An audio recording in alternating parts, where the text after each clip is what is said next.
him Flipper, Flipper, faster than lightning. No one you see is smarter than he. There were 5 female dolphins who collectively played the part of Flipper.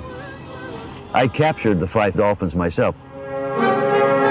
The entire crew turns to with battle station teamwork. When the porpoise is sighted, not a moment can be lost. The men handle this creature with infinite care. She seems to sense that she has come home, that no harm will come to her now. She is safe.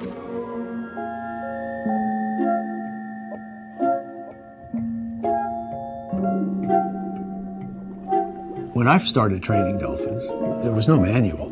I would get the script and it says, Flipper goes over to the dock and picks up the gun and then swims down left to right. I had to actually translate that into action somehow. Thanks, Flipper. Yeah, thanks, Flipper. The thing that really struck me was that they're smarter than we think they are. The house that you see in the Flipper set, where the family lives, was actually my house. I lived there all year round for 7 years. And right in front of the house, there was a lake, saltwater lake, and that's where Flipper was, at the end of the dock. When Flipper came on television on Friday night at 7:30, I would take my television set from the house and go down the end of the dock with a long extension cord, and Kathy would watch herself on television. And she could tell the difference between herself and Susie, who was another Flipper dolphin that was used. I knew then they were self-aware.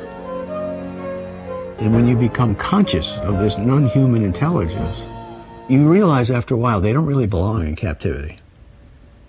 But I didn't do anything about it. The thing that turned me around was the death of Flipper, of Kathy. And she was really depressed. I could feel it. I could see it. And she committed suicide in my arms. I know that's a very strong word, suicide. But you have to understand, dolphins and other whales are not automatic air breathers like we are. Every breath they take is a conscious effort.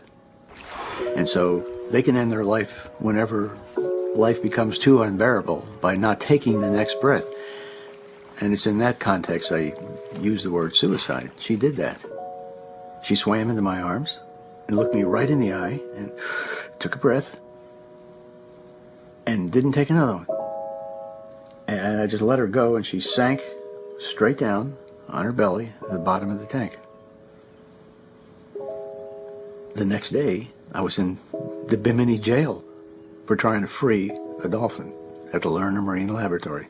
That's how I reacted to it. I was going to free every captive dolphin I could.